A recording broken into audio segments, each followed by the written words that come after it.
आध्यात्मिकता का अर्थ निःस्वार्थ प्रेम का विज्ञान। आध्यात्मिकता का अर्थ और सत्य। अधिकांश धर्मों में विभिन्न देवी देवताओं को कुछ गुणों का धारक माना जाता है, लेकिन वे शत्रुता, घृणा, पक्षपात आदि से पूरी तरह से मुक्त नहीं है। इनमें से कुछ उच्च देवता है, जो भगवान की सहायता करते थे, जब भगवान का अवतार सामाजिक बुराइयों और दुष्टों का विनाश तथा संतों के साथ साथ आम लोगों के प्रति प्रेम के लिए होता था। किसी भी साधक को देवत्व धारण करके तथा उपरोक्त दुर्गुणों को छोड़कर सभी के लिए प्रेम व्यवहार अपनाकर आध्यात्मिकता के क्षेत्र में प्रवेश करना होता है। समाज में राक्षसी प्रवृत्ति के लोग वे हैं, जो अपने लालसापूर्ण उद्देश्य की पूर्ति हेतु किसी भी प्रकार से शारीरिक बल, धन या अपने सहयोगियों बल पर छीनने की कोशिश करते हैं। वे सभी प्रकार का आनंद लेना चाहते हैं और लालसा, विषयवासना और इच्छाओं के दास है। क्रूरता, उद्देश्यरहित विनाश और अकारण ही शोषण, दूसरों का शोषण करना या कष्ट देना तो शैतानों का स्वभाव है। यह कहने की आवश्यकता नहीं है कि ये सभी प्रकार के लोग दुनिया में हैं और वे अपने स्वयं के हितों की रक्षा करते हैं या अपने शौक और कल्पनाओं को पूरा करते हैं। इस प्रकार मानव जाति ने स्वर्ग और नरक को पृथ्वी पर बना रखा है।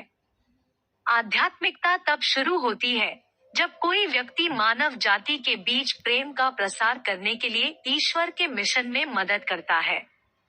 ऐसे व्यक्तियों का दैवीय स्वभाव लोगों के द्वारा सम्मान और अनुगम किया जाता है, जबकि राक्षसी स्वभाव के लोग उनका विरोध तथा शैतान उन्हें कष्ट देते हैं। आध्यात्मिकता पर चलने वाले व्यक्ति को दैवीय गुणों को ईश्वर से प्रेम की खातिर अपनाना चाहिए, न कि निजी लाभ के लिए। उसे अपने दैवीय गुणों में से किसी पर गर्व नहीं होना चाहिए, अन्यथा दोषों के माध्यम से उसका पतन निश्चित है। यहाँ मैं यह उल्लेख करना चाहूंगा कि सभी प्रकार के लोग अपनी भौतिक महत्वाकांक्षाओं के लिए विभिन्न देवताओं, राक्षसों और शैतानों के प्रति समर्पित है। उच्च देवताओं का भक्त बनना, जो आवश्यक गुणों से संपन्न एवं जिन्होंने अवतारित भगवान के समय में उनकी सहायता की थी, ऐसे देवताओं को उनके लक्ष्य के अनुसार भगवान की सेवा करना किसी को आध्यात्मिकता मार्ग पर ले जाता है। मैं देवताओं के गुणों पर विश्वास करता था और मेरे जीवन में उनका पालन करने की कोशिश करता था। हालांकि मैं कोई मूर्ति पूजा नहीं करता था और मैंने किसी भी देवता से सांसारिक इच्छा पूरी करने के लिए कोई अनुष्ठान नहीं किया। मेरा विश्वास था कि उनके गुणों को जीवन तथा कर्मों में अपनाया जाए। सबसे पहले मैं हनुमान जी को समर्पित था, जो बुद्धि, बल, बुद्धि और विद्या का प्रतीक है। फिर धैर्य की देवी माँ संतोषी और अंत में सभी प्राणियों पर करुणा बरसाने वाले शिवजी।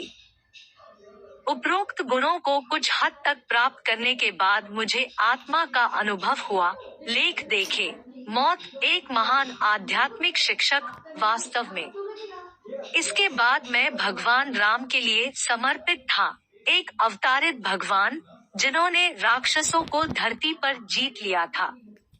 उनके मुख्य गुण थे राजा होते हुए भी एक पत्नी व्रतधारी, संत समागम, राक्षस प्रवृत्ति के लोगों को खत्म करना और आदर्श राज्य की स्थापना करना। अंत में मेरे जीवन में भगवान श्री कृष्ण ने प्रवेश किया, जिन्होंने श्रीमद् भगवद गीता का पाठ पढ़ाया और धीरे धीरे मुझे मृत्यु भय से मुक्त किया। साधना के विभिन्न रास्तों को समझा और भगवान और उनकी सृष्टि के लिए भक्ति का विकास हुआ। भगवान के साथ मेरे प्यार की शुरुआत दास्य भाव से हुई, फिर यह धीरे धीरे मित्रता, अभिभावक और अंत में उसके लिए पूर्ण प्यार, माधुर्य भाव का संबंध मन में समाया। इस प्रकार मेरे मन को सर्वश्रेष्ठ चेतना प्राप्त हुई और अखंड आनंद के साम्राज्य में प्रवेश मिला। मुझे लगता है कि जब तक स्वयं आत्मा की अवस्था तक नहीं पहुंच जाते, तब तक साधक को दृढ़ विश्वास और ईमानदारी से प्रयास जारी रखना पड़ता है। आत्म प्राप्ति में साधक निराकार ब्रह्मा की प्राप्ति होती है और जीवन उसका मिशन समाप्त हो जाता है। लेकिन उसके बाद साधक को अपनी आत्मा को प्रेमानंद के स्वाद के लिए एक व्यक्तिगत भगवान को आत्मसमर्पण करना पड़ता है। फिर वह संत बनकर मानव जाति के बीच निस्वार्थ प्रेम फैला सकते हैं।